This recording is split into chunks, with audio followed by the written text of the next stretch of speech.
Most of the time when we read a story, if you read a story to a little child, the story will begin something like this in the book. Once upon a time.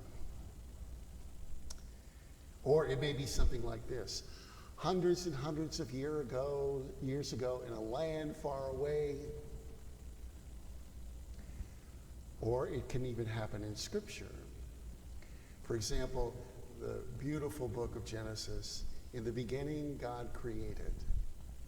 We all love a good story.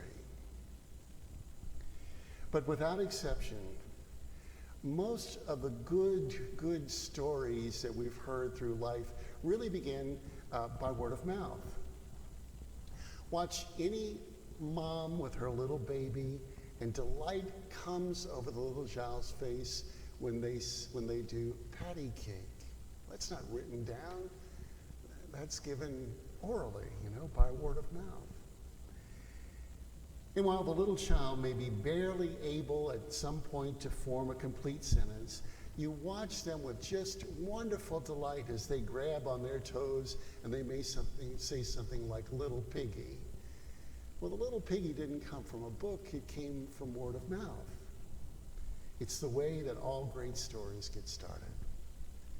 And so as in that case, so it is with the Gospels. And today we celebrate the first Gospel written down, the Gospel of Mark. For probably 30 to 40 years before that Gospel was written down, the stories about Jesus were all by word of mouth for 30 or 40 years. Nothing was written down, perhaps a few things, but most people didn't have access to that. It was all word of mouth. But as the eyewitnesses who gave the stories of Jesus began to die off, especially the apostles, the believers of Jesus realized that they had to write it down. And the first one to do that was Mark. Today we celebrate him. It's his feast day, but mostly we celebrate his gospel, the first one written down. Actually, that gospel is poorly written. The language in which it's written, the syntax of the sentences, are very poor. It's obvious that St. Mark was not a very educated man. Secondly, the Gospel of Mark is very short. It's the shortest of all the Gospels. And what is also most interesting about the way that Mark wrote is that Jesus is performing things with the greatest urgency.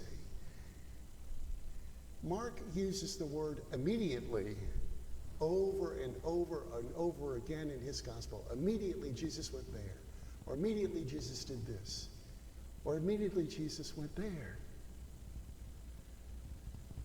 I believe really that the Gospel of Mark is like the mind of God.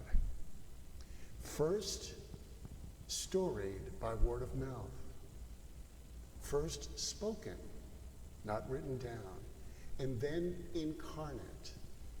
The Word was made flesh, just like St. Mark's Gospel.